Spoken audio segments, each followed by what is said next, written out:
kéré sí nọ́mbà wa. A ní wọ́n kéré o, wọ́n kéré o, wọ́n kéré sí nọ́mbà wa. Wọ́n kéré sí nọ́mbà wa, àwọn ọmọdé wọ̀nyí kéré sí nọ́mbà wa. Wọ́n kéré sí nọ́mbà wa. Wọ́n kéré sí nọ́mbà wa.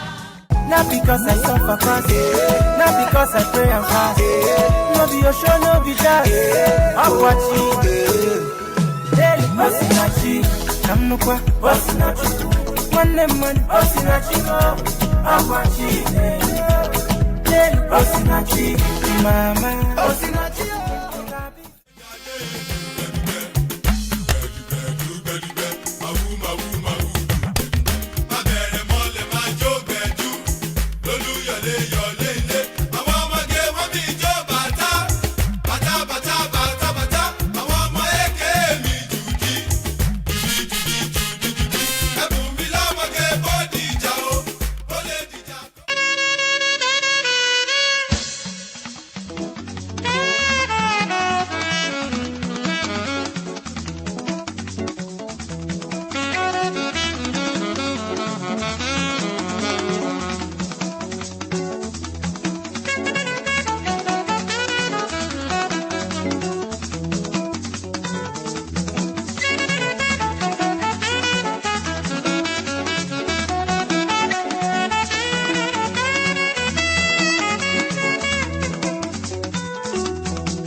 Kéré sí nọ́mbà wa. A ní wọ́n kéré o, wọ́n kéré o, wọ́n kéré sí nọ́mbà wa. Wọ́n kéré sí nọ́mbà wa, àwọn ọmọdé wọ̀nyí kéré sí nọ́mbà wa. Wọ́n kéré sí nọ́mbà wa. Wọ́n kéré sí nọ́mbà wa. Not because I suffer fast, not because I pray and fast. No be your show, no be that. I'm watching. Daily, Osinachi. I'm no qua, Osinachi. One man, Osinachi. I'm watching. Daily, Osinachi. Mama, Osinachi.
kéré sí nọ́mbà wa.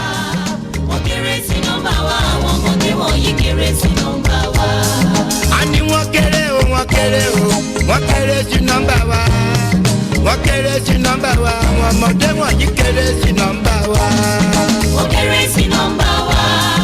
Wọ́n kéré sí nọ́mbà wa. Not because I suffer fast, not because I pray and fast. No be your show, no be that. I'm watching. Daily, Osinachi, Namukwa, Osinachi. One man, Osinachi, I'm watching. Daily, Osinachi, Mama, Osinachi.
Let me call my sister.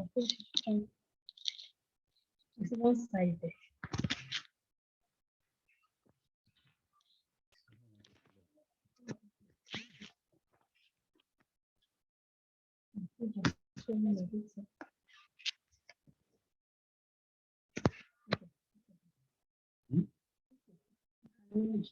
It's 2 o'clock. Can I lunch? Okay.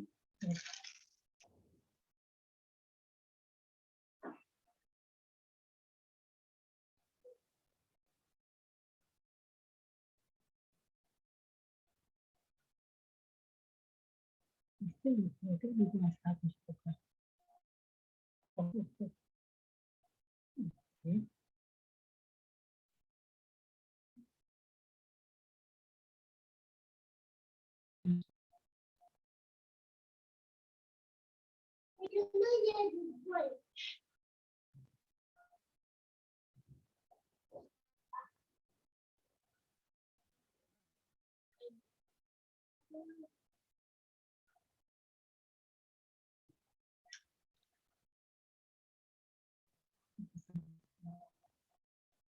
Borrow.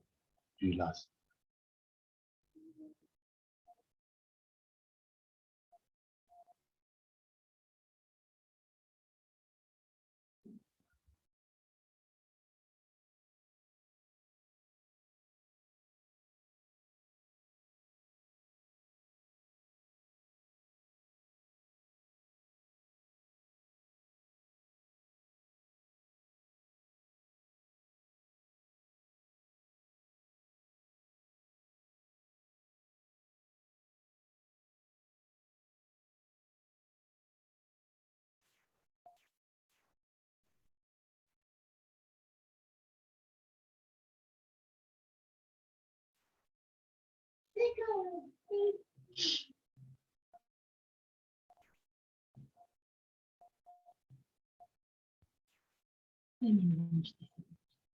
You have launched it around here.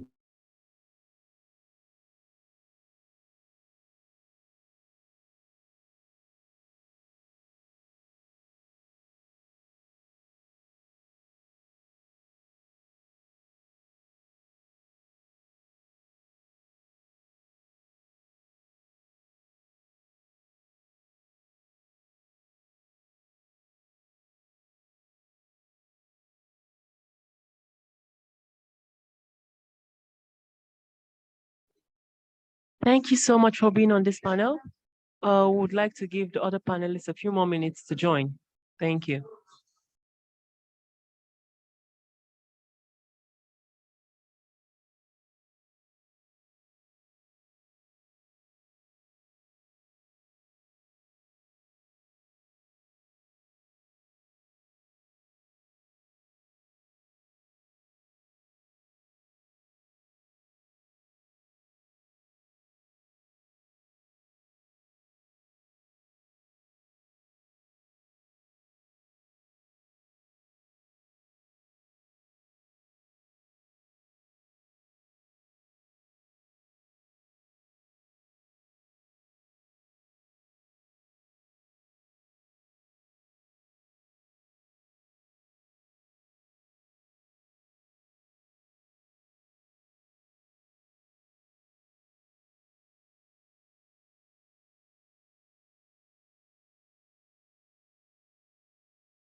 Hello?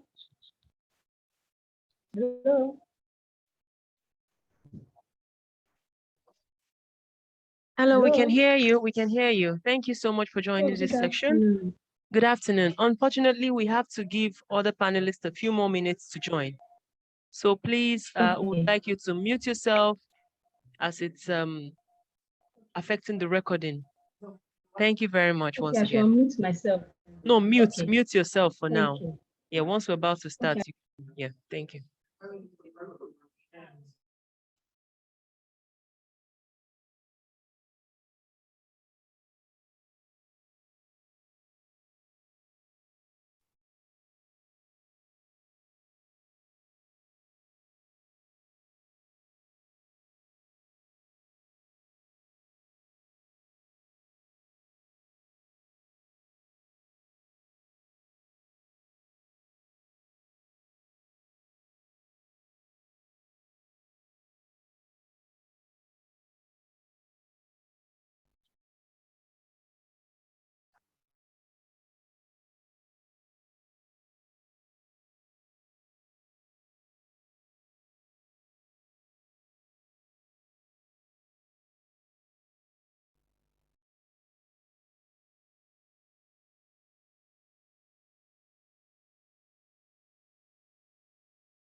Please now mute.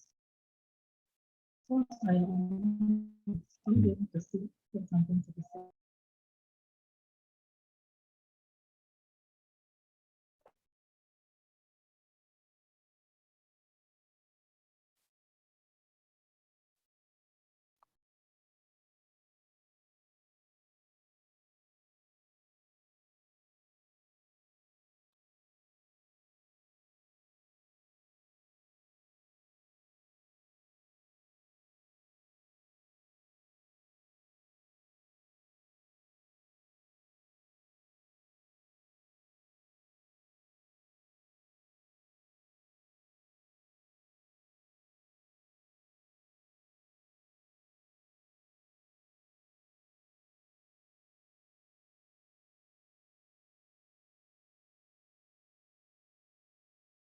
start with or without them.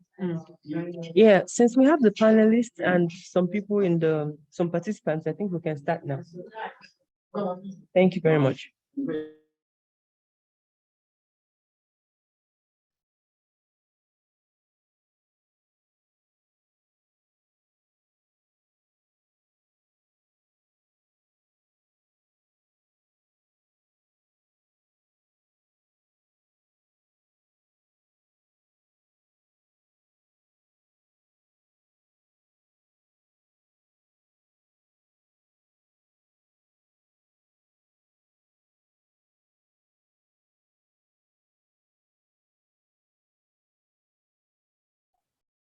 So can I start?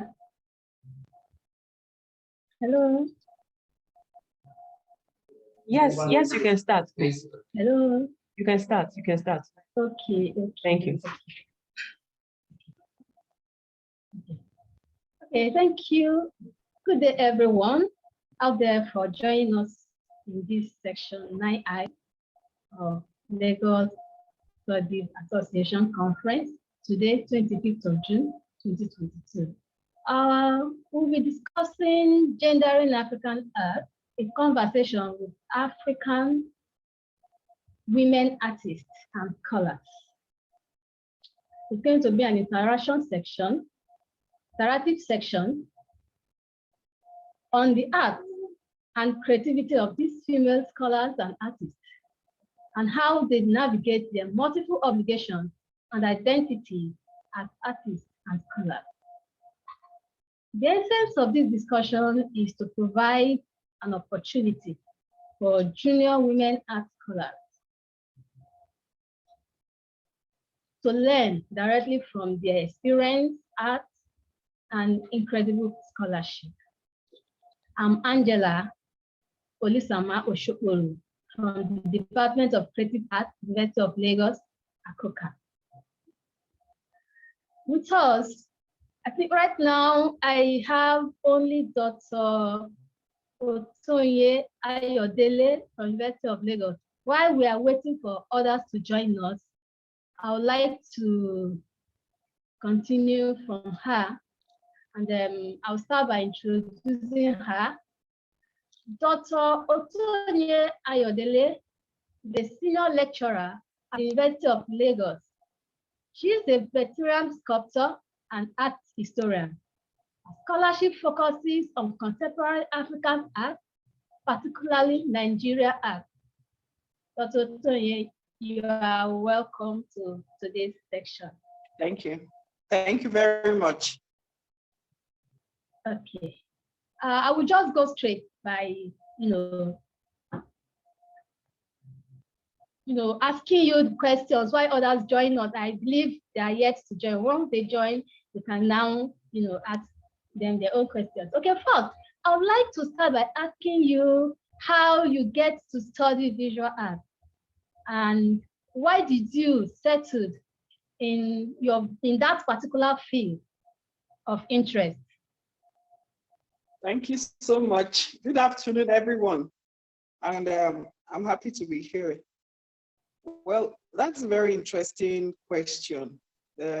Several artists get into practicing art for different reasons.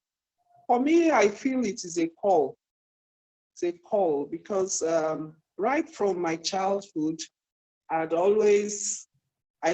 believe I've always been an artist. I always drew. I had this pull towards creating art forms. Like every other artist, well, it started from drawing, drawing on sand, on paper, on everything I could have as a surface to draw. And then eventually, when I got into school, I continued. And by the time I was in Form 3, I already knew I was going to be an artist, even though every other person around me, my parents and family, thought I was going to maybe study medicine, to be a medical doctor, because I was in the sciences. But I knew I was going to be an artist. It's a call. I just felt drawn to be an artist. So I can't say it was any specific motivation. I just felt that was where I should be because I felt happy, I felt fulfilled doing art, even at a very tender age. And then eventually when I had to make the choice to study at the university, I wanted to study art, and every other person saw it as something that was a failure. You know, I think it's a general feeling with most parents. They don't want their children to study art. I don't think it's because they feel that art is bad, but they are worried that the art is a difficult profession where you have to work before you can make a living. So they would have preferred their daughter, or to go into something more regular, be a doctor, be a banker, be somebody that will just go to work and come back, maybe a teacher or something, that you wouldn't have to struggle to earn a living. So I think that was what actually was the reason why they opposed me studying art. But in fact, I was practically forced, bundled into a university to study architecture.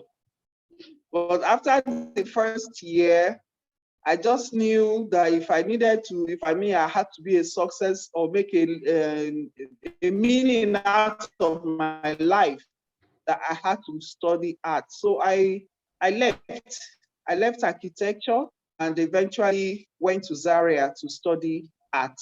And on getting to Zaria to study art, that's the Ahmadu Bello University in Zaria. After the first year, we had to take specializations. By the end of the first year, I had a mixed feeling if I should go into painting full time or sculpture.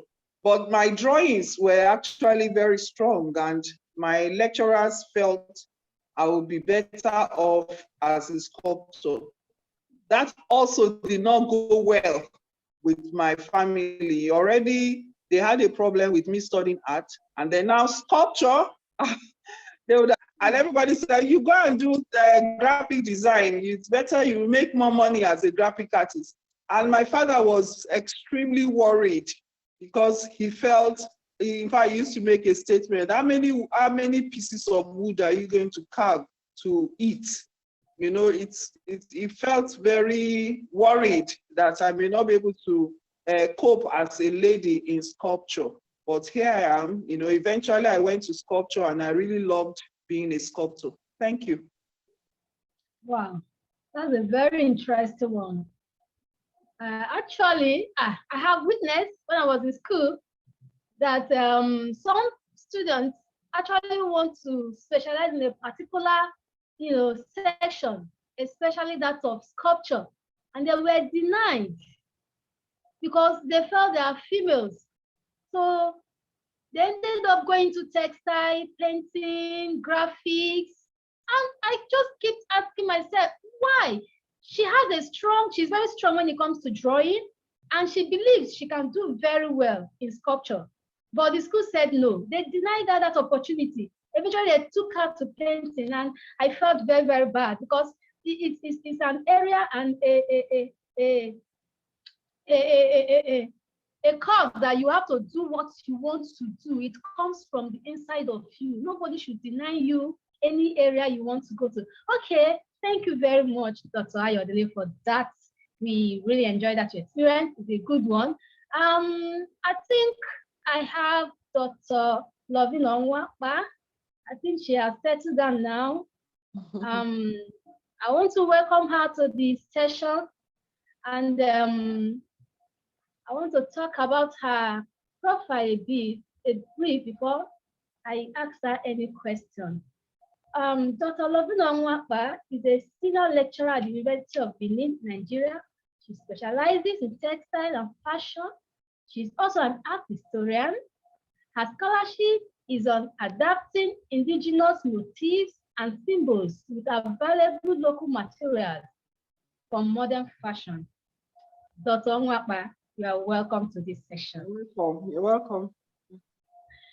Okay. I'll start by asking you same question I asked Dr. Ayodele about telling us how you get to study visual arts and why. How did you eventually settle on your field of interest?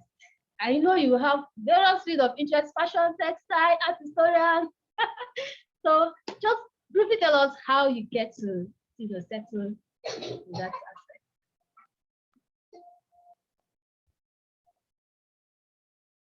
Hello, can you hear her? I can't hear her. Hello, No. can you hear her? Let her unmute herself. Maybe she's muted. She unmute herself. Okay. She's not muted, but there's a problem there. There's a problem. You can't hear her.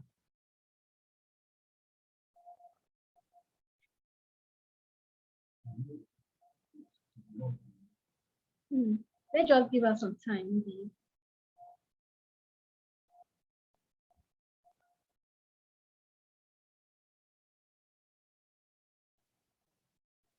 I think she knows there's a problem.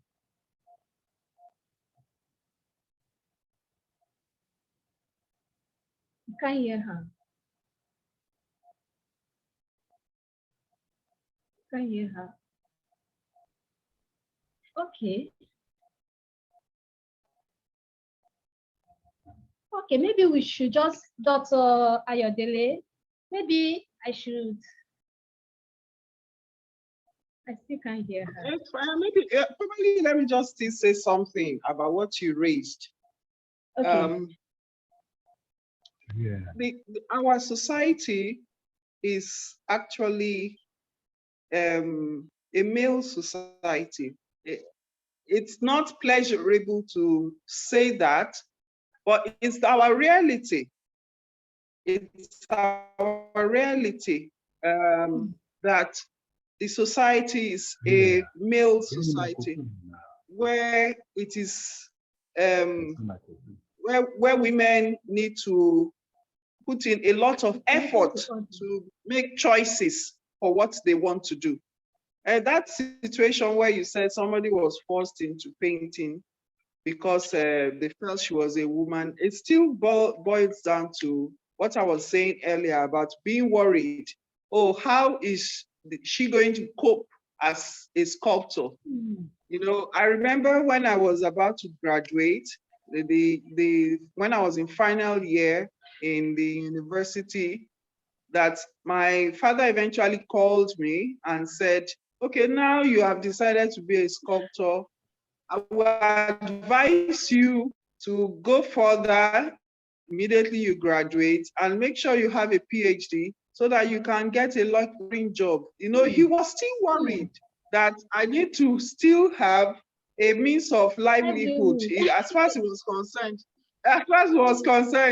sculpture wasn't a means of livelihood. So I think maybe that is part of the worry.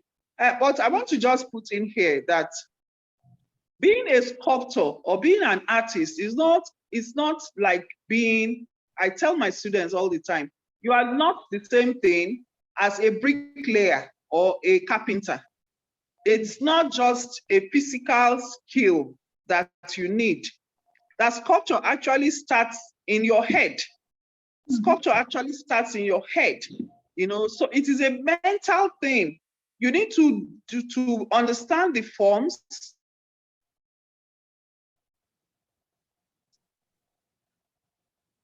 know how to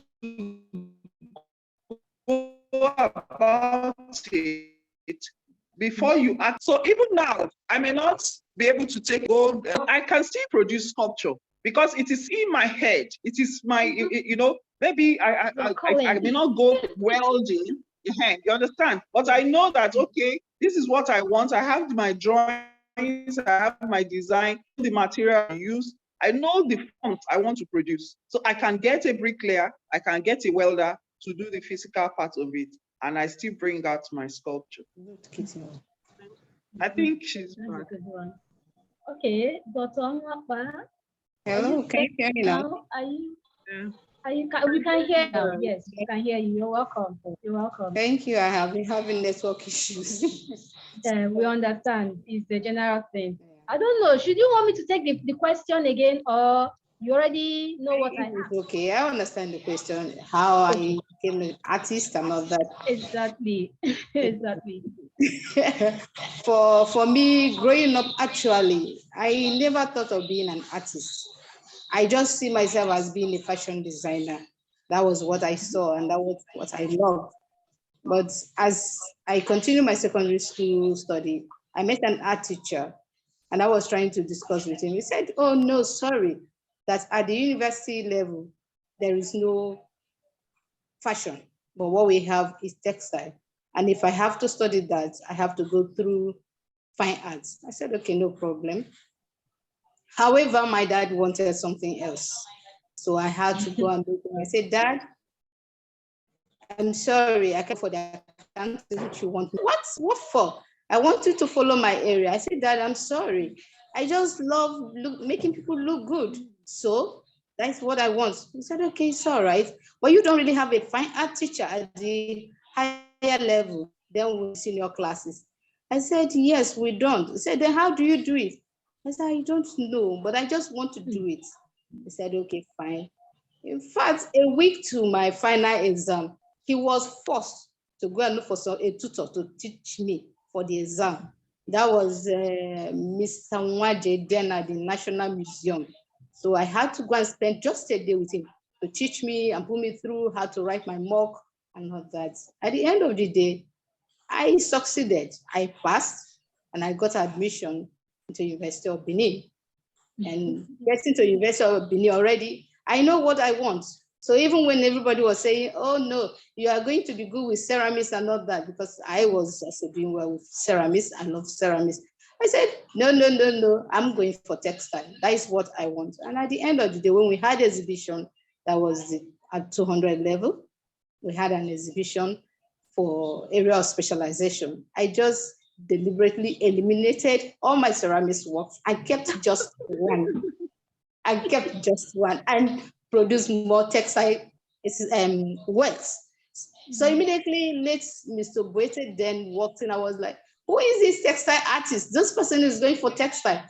From window, I just responded, "I am the one." They were like, "Will you go away from there? You don't belong here. This belongs to the lecturers." So I had to leave them. But at the end of the day, that's actually how I find myself in textile. I said, "Okay, alternatively, I'll go for textile. For fashion, maybe I'll go outside and do something about it." And here I am today, a textile designer. But as God will have it, a dream is a dream when God is directing.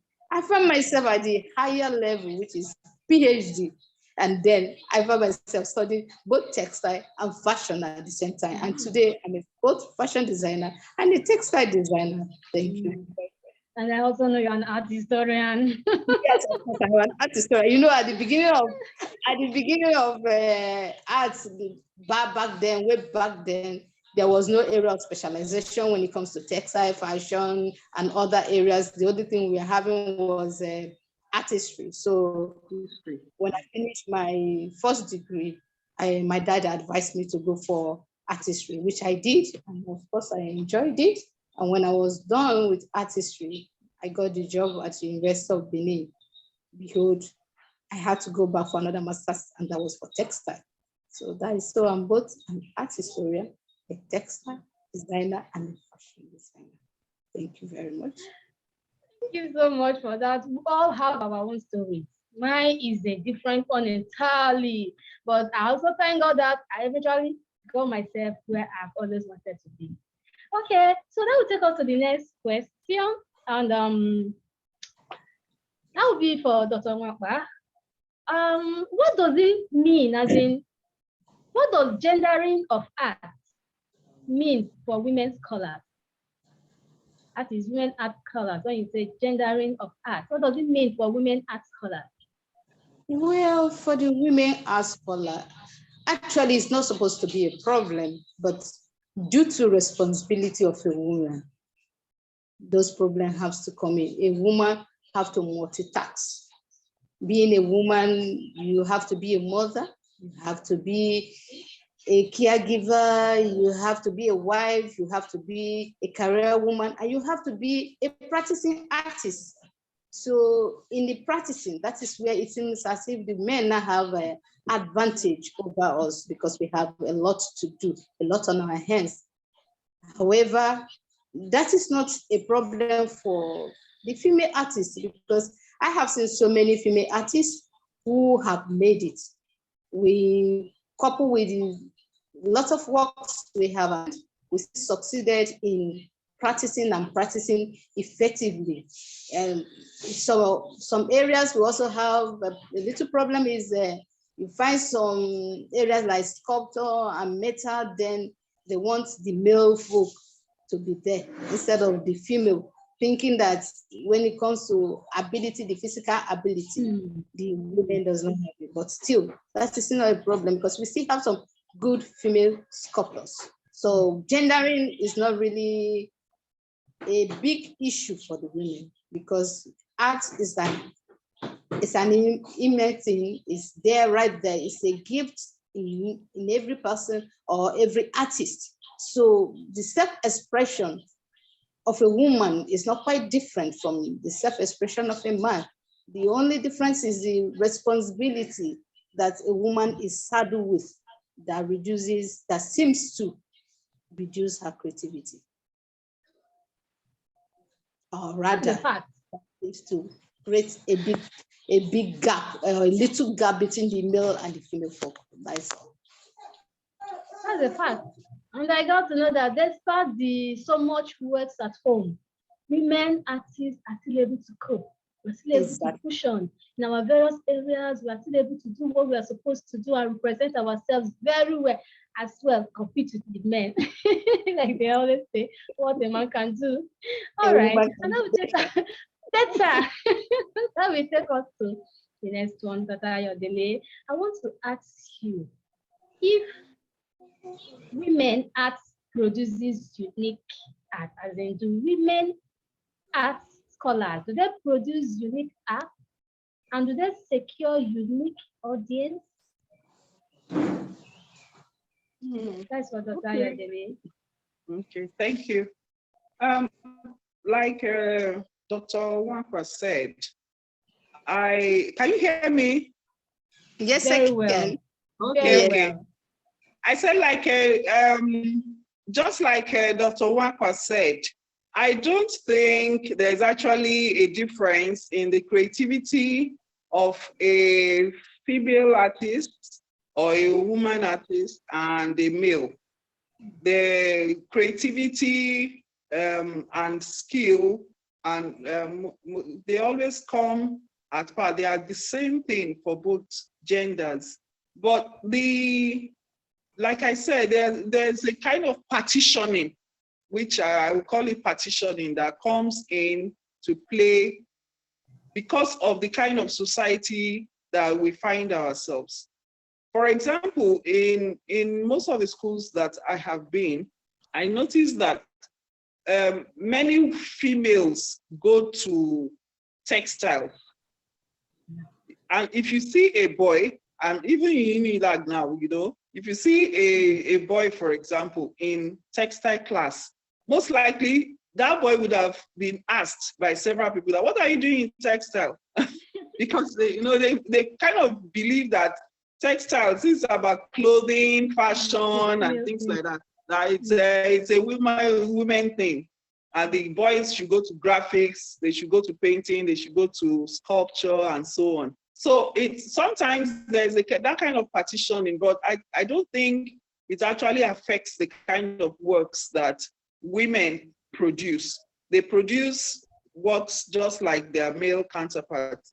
But then I also feel that women scholars, because of their exposure to certain forms of research, and they are more alert to their environment, may want to produce works that are feminine somehow. I've been to several exhibitions, and you tend to see that female artists want to produce works that touch on issues that are feminine, maybe about their children, about women rights, about gender violence, things like that, gender-based violence, I mean, and things like that. Probably because, but if the women don't say it, maybe they feel it shouldn't be said.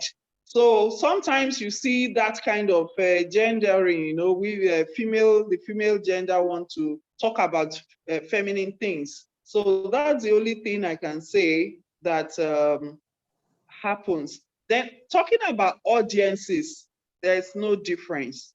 If a female is exhibiting and a male is exhibiting, they may reach similar audiences. There may not be any serious difference in that. They may reach similar audiences. And even in the art world, for us in Lagos, for example, we all, well, even Nigeria as a whole, we all know about Nike Okundaye, who is running a gallery successfully. And she's not the only one. In Lagos, there are several women who own galleries.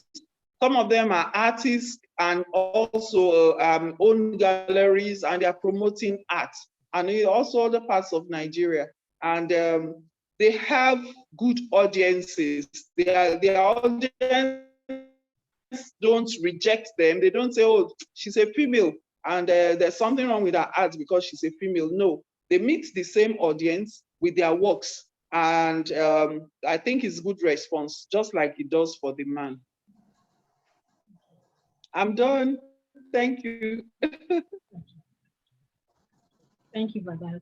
The third question is actually a general one. Both of you will be responding to it. It has to do with art scholarship, which has to do with research, intellectual activities, and others. And it has been in existence for some time, even right from your days in school till date, as in to date. What has been the transformation? What has been the transformation? How did you sense it, during your days to date? And what role have you played in the global art education and scholarship? We talk about scholarship, talk about research, talk about intellectual activities that takes place in school. How did you see it in your days while you were still students and now as lecturers? How do you see? Is there a transformation? Positive, negative, what are the differences? Anybody can go first. Anybody can go first. I'll just say something maybe before Dr. Wankwa comes in. For me, I would say that generally art scholarship has grown, has really evolved, especially in Nigeria. When I was in school, art, and generally among artists, art was just about doing art, just producing art.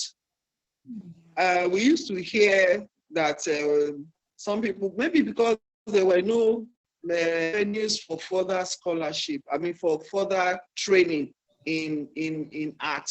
So it was just about learn the studio thing, and even the curriculum, because when I compare what we do now with what we had then, we have more theory work now added to the art curriculum.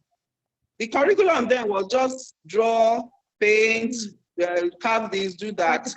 But yes, practical, studio work. So most artists just went in and came, and you won't even believe it. When I went to Zaria, by the time I was in Zaria, there was nothing like final year project. In fact, for many, many, many years, there was nothing like final year project in Zaria. When you graduated, when you got to final year, you will just present something you want to do for your final. When I mean final year project, no theoretical project writing. What we had was just produce something, either a painting or then have an exhibition. So there was almost nothing about the theories. We were taught very little art history and so on. But now I see that in all the art schools, there's a kind of evolution of that theoretical part of art. our students now are bombarded with so many theories, and it's good for them. In the 4-year training, they have to learn about aesthetics, they have to learn about histories, they have to learn about so many things, and it's extremely good. Yes, it's good for the scholarship. So they are built theoretically and also practically. And I think that is a lot of growth for the arts, especially in Nigeria. So that's really good. The scholarship is better now. Then you said, what have I done? I have in my own little way contributed, especially pedagogy, teaching the theories I teach. Part of what I teach is art theory and also art history.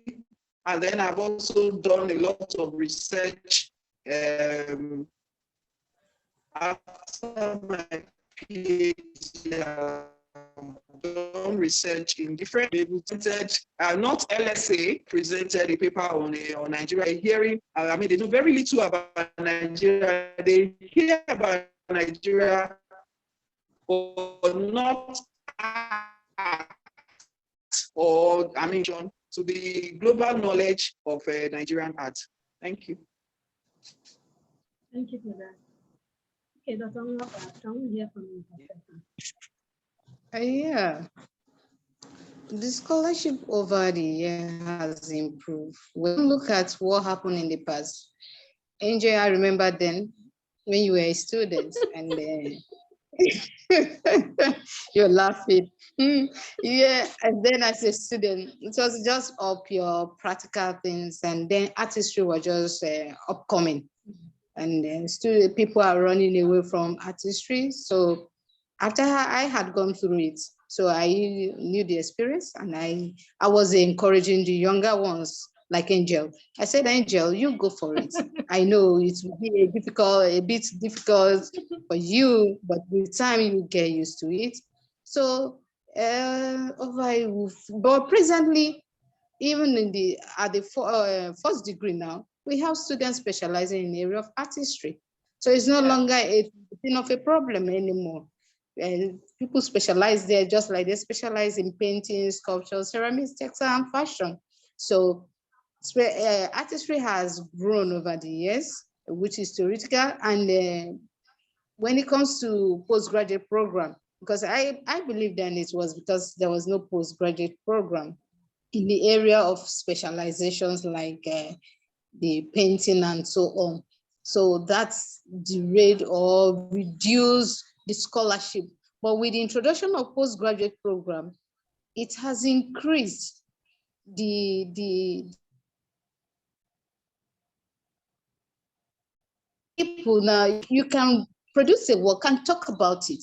You produce a work, you write about it. You don't have to be scared because you are the producer. As a producer, you should be in a better position to write about it than any other person because you understand what you have done.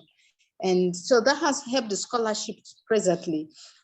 Artists can now speak, write about their works, which is very, very, very good. So scholarship has evolved tremendously, plus the use of internet, the Y2K compliance, as we call them, it has helped a lot. You can be in your own house and you are doing research on whatever you are doing. You are getting information day in, day out and improving yourself. As you are improving yourself, and as a teacher, you are improving your student because what you know, you pass to your student. And you encourage the student also, go to the net to verify what you have taught them. Go to the books to verify what you have taught them. Some things they need the books because you know the books. You recommend they go to net, they get some of those books. So scholarship has improved tremendously, and I must acknowledge the artists for taking the bull by the horn because then when we were not like that, art was just seen as everyday thing. It's not just to paint and draw, but of course it's more than that. If you don't have it, you don't have it. He said a talent is a gift, which you don't have, you don't have it. So, but now that we can talk and write about it, we are not capable. We are equal to our counterparts, especially those of us in the university or in higher institutions. We are not equal to our pals. Then they used to see us as inferior. They are superior because they are having PhDs and we are not having PhDs. But now the story is different. We are all equal. They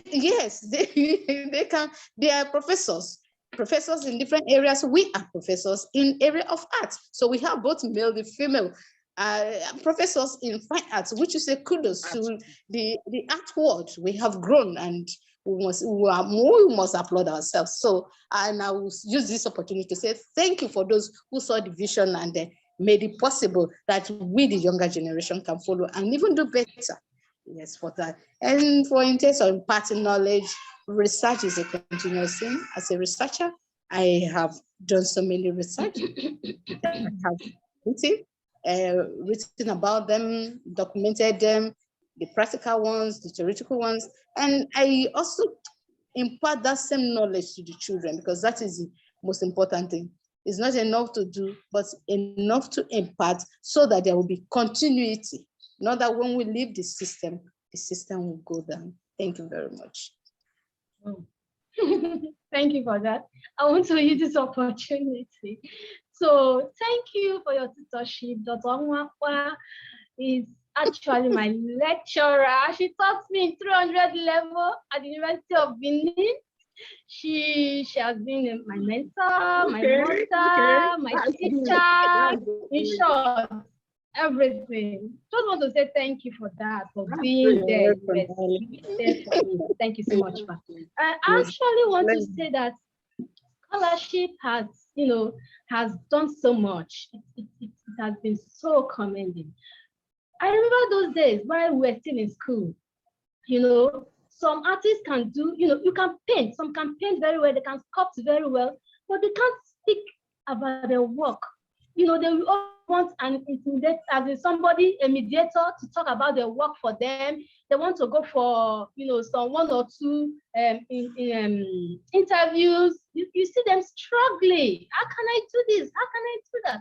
But with scholarship, it has been a different ball game, both for the students and even the lecturers. It has helped the lecturers to grow, help them to, know more of what they are looking for, make researches of what they want to do, get better in the art. In fact, it has made art one of the best courses so far. You can stand before any of our colleagues and say, yes, I did art. This is what I know about my course. I can go to any level, on it. Unlike those days when you can't even talk so much about your art, or you can't even, defend what you are doing. They will just tell you, oh, it's not art, it's drawing, You are going to school to go and draw. I remember my days in school when I said, I want to do fine art.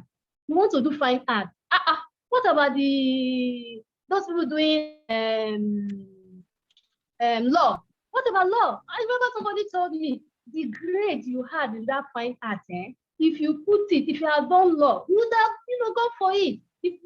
And I said, I did well because it's what I want to do. It's the area I'm good at. That's why I came out with such a good grade in my JAM. But they don't want to understand. But I thank God for today that it's not what it used to be. When you come out and say you're an artist, they respect you, both in your practical aspects and the theoretical aspects. And that's just okay, and that's how it ought to be. Okay, thank you so far. We actually have to keep 30 minutes for questions, but I don't know if you have questions at the chat. You can please just help me check at the chat room if there are one or two questions to answer. Anybody can answer any question.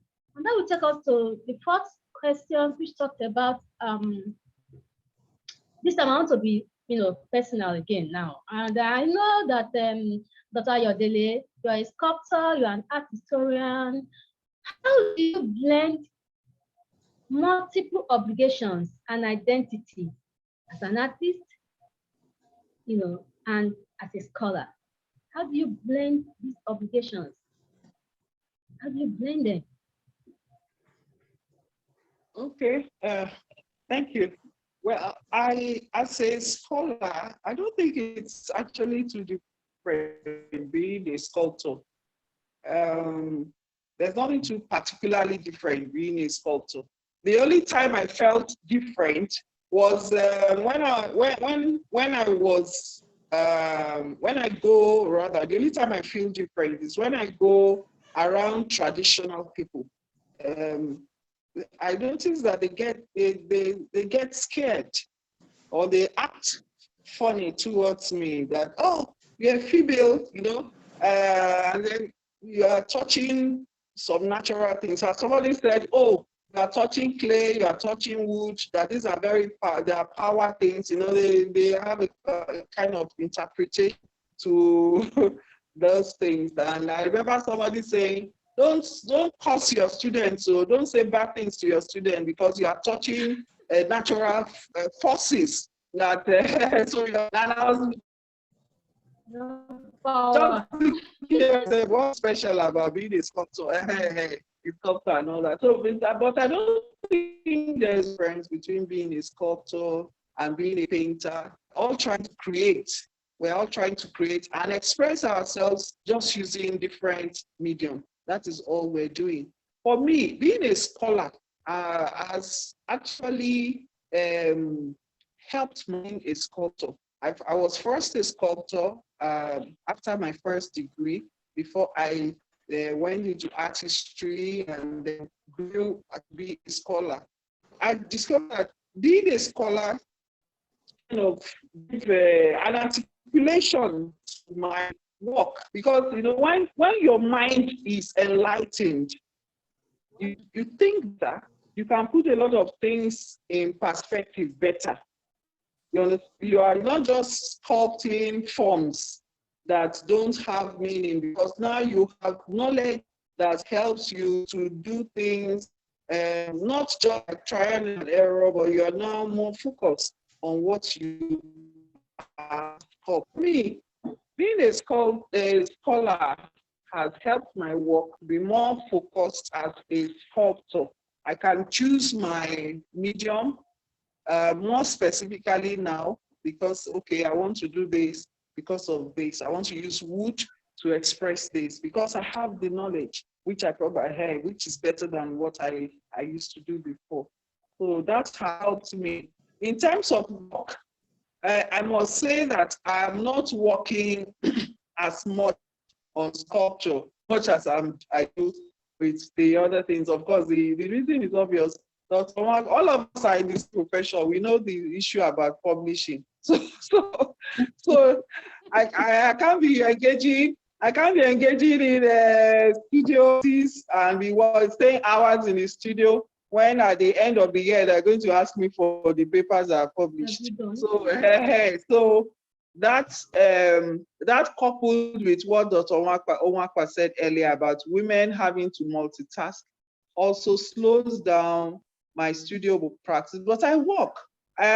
Some time ago, I remember when the Female Association, the Female Artists Association of Nigeria, when we met, somebody gave, I think it was Professor Nwaze from University of Port Harcourt. She just made a suggestion to all of us. That was several years ago, and I have been using it. She said, what you do is that when you hear there's going to be an exhibition, if you are participating or not, just put your mind to it that there's going to be an exhibition and then produce a work towards that exhibition. That way you will be working, and as much as possible, if you have the opportunity to participate in exhibitions, then try as possible to participate and for maybe 6 exhibitions in a year. At least at the end of that year, you have produced some works. Gradually you are still working so that you are not detached from the studio practice. So that's the way I handle it. Thank you. That's a good one. The textile designer, fashion designer, art color, and an artist. How were you able to blend your multiple obligations and identity as an artist and a scholar? Well, it's being a scholar actually has helped a lot in the area of practicals. Like Dr. Ayodele said, that helps one to have a focus. One have a focus on what one is doing. One is able to analyze the materials that one wants to work with. So that scholarship has helped a lot. It has reduced the burden of try by error or accidental arts, as we call it. This time around, you don't have to go for accidental arts. It's something you have visualized, something you know how to go about it, and then you just go about it. Scholarship has helped to that extent. However, it has not been too easy, especially for those of us who are in the area where you have to, or in the schools where both the theory, that which is publishing, publish or you perish, as they say, and as well as the practical area where solo exhibitions are important. It has not been easy, but all the same, we just have to make out time for both the publication and the practical area. You see that the way the practical is going on, the write-up research will have to slow down a little bit. And when one is done with practicals, and then you pick up again the research area, which has to do with the write-up. So we have to find a way to strike and balance the two, because the two for our profession is highly needed, or rather for the school where I find myself is hardly needed. So we have to roughly this out, create time out of no time, because that is in life. If we are given opportunity, 24 hours is not enough for us. But out of that same 24 hours, we still have to do the things we ought to do. That's just how it is. So that's how I've been able to manage it, creating time, making out time for both the theory, which is the research publications, as well as the practical. I just finished one exhibition now, of course, which I started gradually in 2019 during the COVID time. And from COVID till now, it was just recently this month on the 5th that I was able to put up the exhibition. So it takes a little longer a time to do that than you are doing the write-up, but we have to. Thank you. The necessity. Yeah. Okay. Okay. I just want us to talk a little bit on this COVID thing. You know, it's been a while. COVID has been around for a very long time, and it has actually distorted some things. Our academics, as a lecturer, can you just tell us a little bit about COVID? Did it help you, or did it, distort you in your various ways? Well, COVID, I would say, have touched me both positively and negatively. Positively, during the COVID time, I have time, ample time to do my practical works, which of course I had the opportunity to exhibit now. That is a positive thing. And as well to rest, because this job we are doing, lecturing job, you hardly have rest. You're always working. Either you are doing your personal research or you are working with the students. So the COVID time gave me the ample time to rest and do my personal works. But negatively, of course, production was low. No opportunity to be with the students. The students cannot do their work. Graduation was limited. There was no graduation. Students were affected. When they came back, it was as if starting all over again. You begin to teach all over again to make them come back to what they have learned before. So COVID and movement health-wise, things have turned around. It's not just for any good at all. The COVID has not helped in any way to make things better. Academically, students are mostly affected. And when students are affected, of course, we lecturers, we're also affected. We are crying of how big students, and then COVID now added. I wonder what we are going to get if we are having half big, as I said. What will we not get after the COVID? So that has been the problem. It has affected the student very seriously, badly. And for the visual artists, it's worse. Other areas might decide to use Zoom like this, or use WhatsApp or other app to teach. But for us, it's not that easy, because practically you have to see you have to see what the student is producing. With the age of computer, a child can produce anything and just use the computer to put finesse to it and submit to you. But that is not what the real thing is when you see it. So for us, it wasn't that easy, and it affected students so much that you cannot even encourage and produce and show me online, and let's see how it is. So COVID they are the worst hit. They are the worst hit than us. So that's just it. It's unfortunate. Breach of supervision. A serious breach. Serious breach. But there's nothing we can do. We just have to cope with whatever we have. Half bread, they say, is better than none. So we have to be doing what we're doing theoretically online. And when we are done with that, practically we can invite them, at least not in large number, to come and submit physically what they have been able to do, which of course also limit them. Where is the space? Space for production. Most work cannot be produced at home. They need a studio. And there's no public studio available to students for use. What about those that are not in the school? What about those that are not in the school so that stays at Abuja and wherever? How do they now bring their work? So there's a big challenge for the visual artists, a big challenge. They are the worst hits in terms of this COVID for academic. As long as academics is concerned, they are the worst hits. But there is nothing we can do. We have to make do what is available and make sure that life continues. We cannot be standstill. Exactly. Thank you for that. That's also it. How did it affect you? Maybe positively, maybe 60-80% positively than that of the negative. Well, I could say my experience. Hello, Are you Dr. waiting for me to say that? Okay. Yeah, it's like Dr.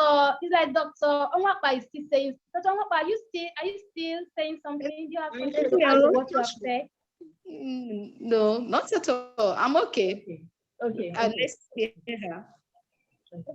That's all you're there, you can go on. Okay. That's all you're there, you can go on. Okay. Just like Dr. Obaka said, my experience is not too different from what she has said. I had a lot of time to work, both studio work and also write. So there was a lot of time for me to do that. I was very happy with the COVID year, somehow on one side, because my normal time, a large chunk of responsibility was taken away in terms of the teaching and all those other things we do during the session. So I had that time, and I could also really worried about the students, because we eventually were asked to teach them online, and I tried. In fact, I couldn't use the normal Zoom we were asked to use, because I felt it would use WhatsApp and so many other things. You send them YouTube message, assignments and all that. But, and be Frankish. I gave an assignment, I remember once, and I insisted. I told the students, online. I said, make sure you don't buy. It was an assignment on jewelry. And I said, make sure you don't buy that. If you buy anything and submit to me, I'm going to, in spite of all that, students to buy. They still submit, and I think they're going to deceive me. They still bought photography and did the honor and sent me in the email. And when I saw it, I just laughed, and I told them to keep all those things. So when we came back to school, we had a short time to do exams. That was another aspect that was difficult. Examining them in their studio works, their artwork. The other school online, we had this online objective questions, CBT exam. You can't examine art. You can't examine art like that with CBT exams. The university asked us, yes, they did, that we should submit CBT questions, which we were forced to submit. And I was just crying in my heart that how am I going to examine my sculpture students with CBT questions? So, well, eventually we did all that. So that part was very painful for me. That students really suffered because of this COVID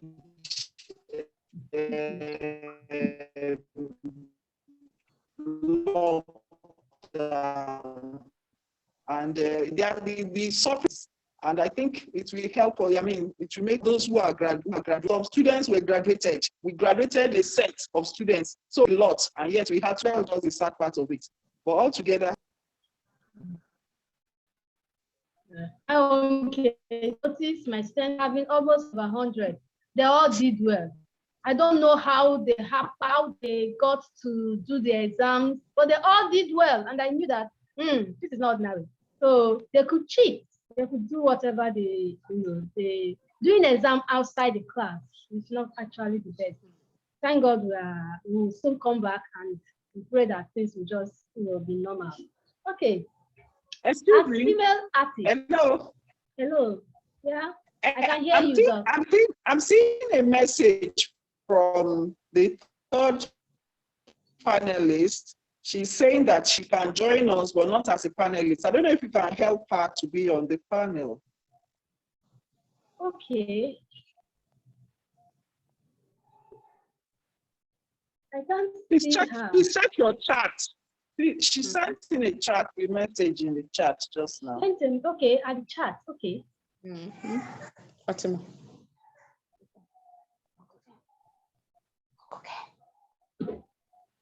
I can't see anything on her. I can't see anything on her. Please hold on. There's nothing on my chat. Okay. Okay, I've seen. Okay. She's pumping up.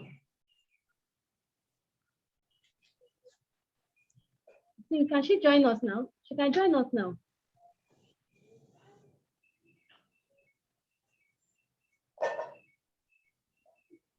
I should resend her the login. I really don't know how to resend it. Really? Okay. So, Professor, please just hold on. Professor Suga is I think she's there. She has been committed. Okay. The LSA conference session is actually helping us.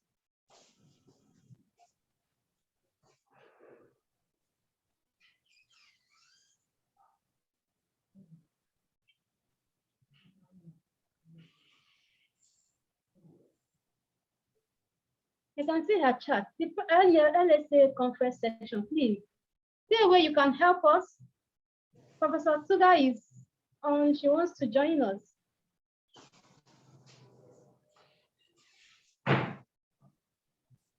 LSA conference session, please. Can you hear me? Yes, she just got promoted to the panelist session, and I think there seems to be network disruption. She should Okay, get so it we should, soon. okay, so we should hold on. She can join us. Yes, she can. Okay. Hello. Let's continue. She will soon join us. The LSA section on it. So can we continue? It's okay. Dr. Ayodele. Okay, she's joining us now. Okay. Hello. Wow. Hi, everyone. Professor Tuga, you're welcome to this section. Oh, this is good. Thank you, I thought you Angela. wouldn't be part of us anymore. Good, you're joining us. You're welcome. Maybe I Thank should you. just go straight. I should just go straight, talk about your profile so you can, tell us one or two things about the questions. Okay. Professor Tuga is in the house. She is an associate professor. Her real name is Professor Fatima Toga. I hope I'm pronouncing that very well. If I'm not, please forgive me. She's an associate professor. Thank you very much. She's an associate professor of art and global equity at the University of Florida and an affiliate faculty in gender and Africa studies. As an interdisciplinary artist, she interrogates the impact of technology through imaginative, adaptive strategies, culture, jamming, and resisting. Professor Tuga, you're welcome to this section today. Just go straight by asking you your first question because we don't really have time. Time is almost running out of us. And I want to first begin by asking you how you got to visual art. How did you get to study visual art? It started a long, long time ago in Lagos. So it's kind of a big circle. I was a student at Queen's College in my second year of my secondary school. It used to be a big secret that I wanted to be an artist because everybody thought of it as something not cool to do. So I made it a secret up until a time when I was working on a collage, my first collage, and my mother helped me over Easter break. And so I realized it wasn't such a horrible thing to do because you had to pick between art, needlework, and cookery. And if you picked art, it meant you are not going to get a good husband because you don't know how to cook or do needlework. So it used to be a secret. So that's how I got into art and got excited about working creatively and never turned back. Okay. So how did you settle in your field of interest? What do you mean, how did I settle? What is your area of interest? Well, my area of interest is I don't work based on medium. I worked based on ideas. So my materials are whatever serve the idea best, but my background and training are in sculpture.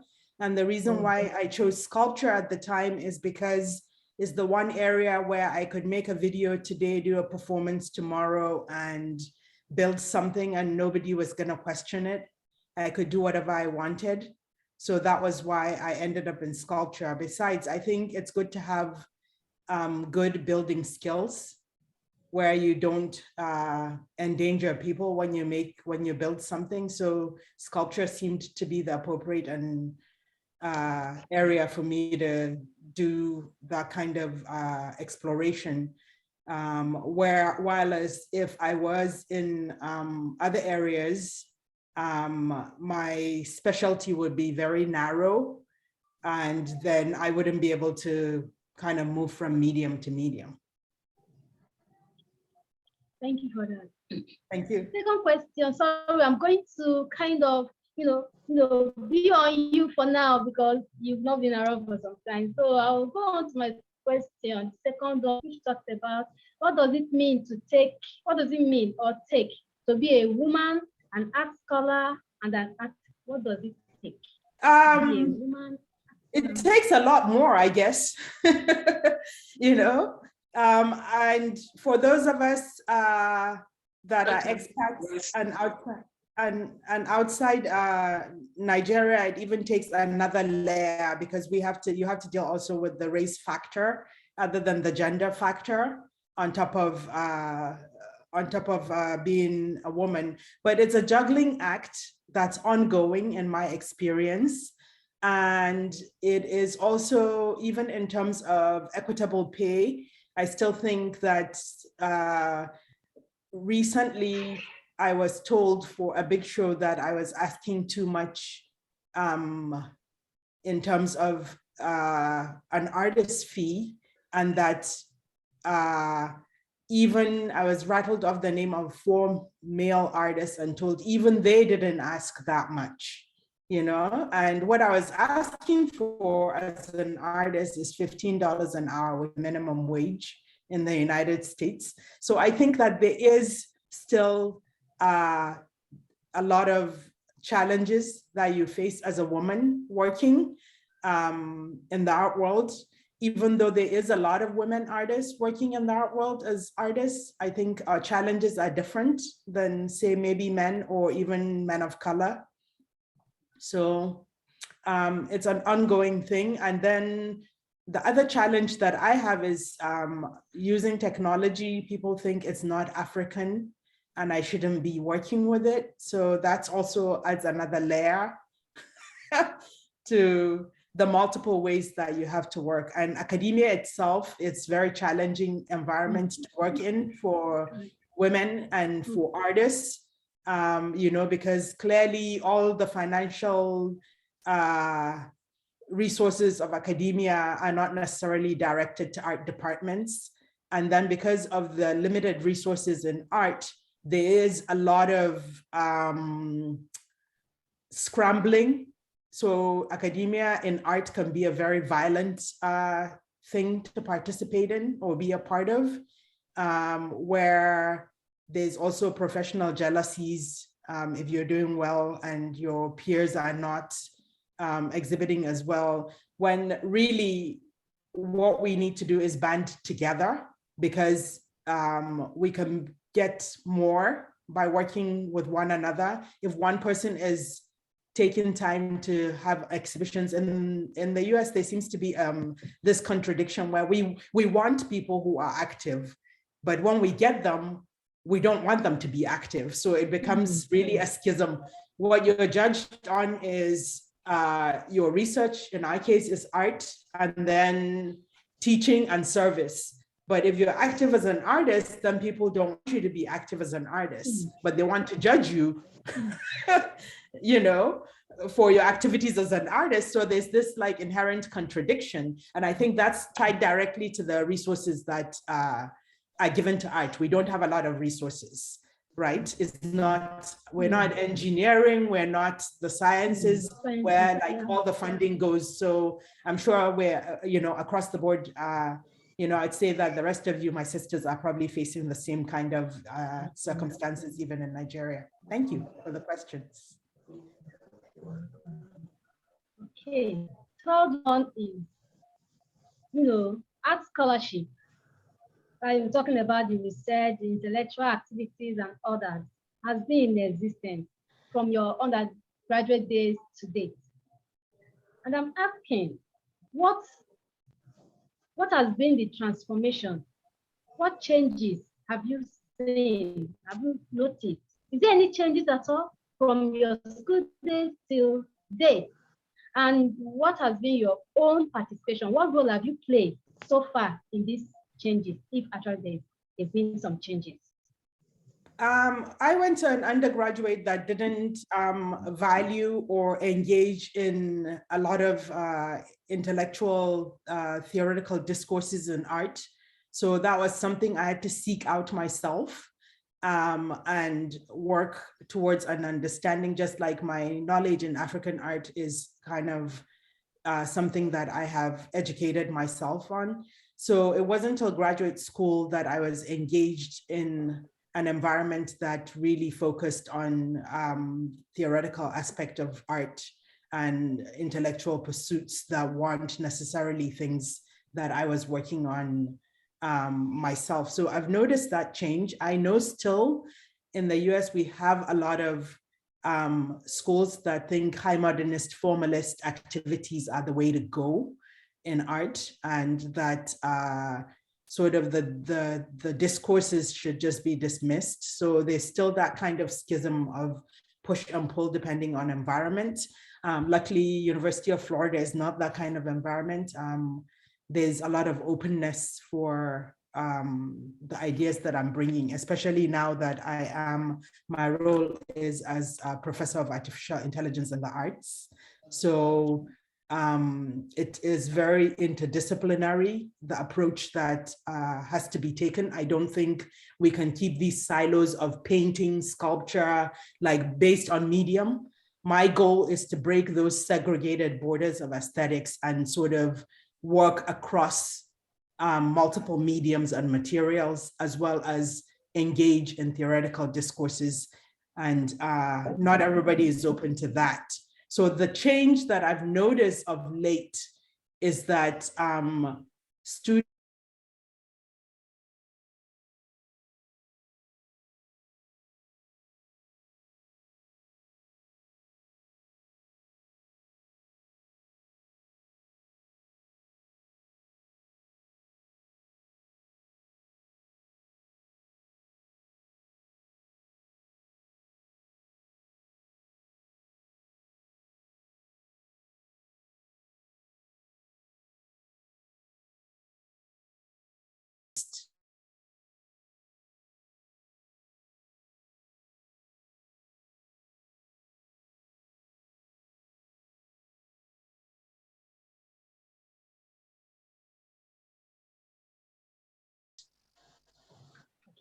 Probably your students or well, I mean, I try to work by example, right? So my own practice is very interdisciplinary. It has been much all of my life.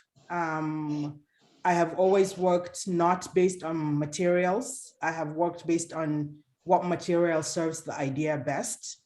I have made it a point of I think also, like, I personally think inherent in the way Africans think about art, and I don't want to make general sweep, so I would narrow it down to maybe my experience, because West Africa is what I focus on in terms of making, is one where we don't have these borders really historically of this is sculpture, this is that, that is that. Art is an integral part of life and culture. So I have tried to sort of push back on the siloed spaces of working only with one material, or saying everything you want to say in one medium or material.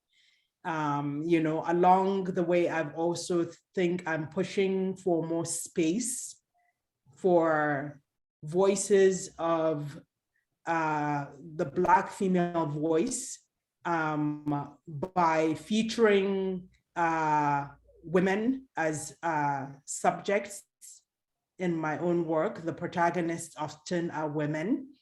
So those are some of the ways that I have tried to create a new border. Now I'm working towards what artificial intelligence's role in art is. I'm part of a larger conversation in that, because a lot of the technological work that's being produced with artificial intelligence is focused on generative art, meaning that you can do machine learning and something can paint like some artists by style to generate artwork. I don't think that is the role of art. I personally think the role of art is not for us to relinquish making to artificial intelligence. I think the role of art making is not a burden. For me, it's an honor and a pleasure to be an artist. So I'm not interested in a machine learning to make art so that I don't have to do it. I'm interested in questioning what the machine is doing, what its role and contribution is. I mean, it was in the 1970s that Harold Cohen created the first machine that made paintings. And his role at that time was he was interested in asking the question of how, when a machine is making art, does that make it an artist or not?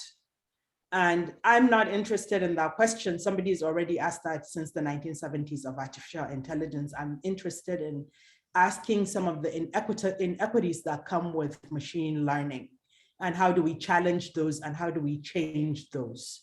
So that's kind of some of the things that I'm working on in terms of moving towards change. Okay. Thank you. We're just informed, we've just been informed that this session will be ending 4:25. So You know, get to 4:30 anymore. So we just have 2 minutes left. So I just want Dr. Nwapa and Dr. Ayodele to please just cap up, just say 1 or 2 things with the 2 minutes before they will cut us off. oh, well, it has been a wonderful session, and we hope that the ASU strike will soon be off so that students will come back and learn and do what they ought to do, then graduate. And I wish that the artists, well, gradually we're getting there, will be given its place in the society, where art will be seen, and given its respect that it deserves, because the truth is that art is life. Without art, life is incomplete. Thank you very much. Thank you for that, Dr. Ayodele. Just say something. It's almost time. Dr. Ayodele, are you there? Okay. Professor Suga, say something. Just tell us, just cap it off. Well, I have to share the same sentiment as my sister Lavana said. The strike is unfortunate, but necessary. I hope it ends, because we do want to keep the work of bringing up the nation of artists to join this very important yet underappreciated and under-recognized work of the art making. And as you say, I will echo you, art is indeed life. I would agree with that. Thank you so much. Thank you. Session is almost ending. Dr. Nkechi, I'm sorry we can't take your question, but I don't know.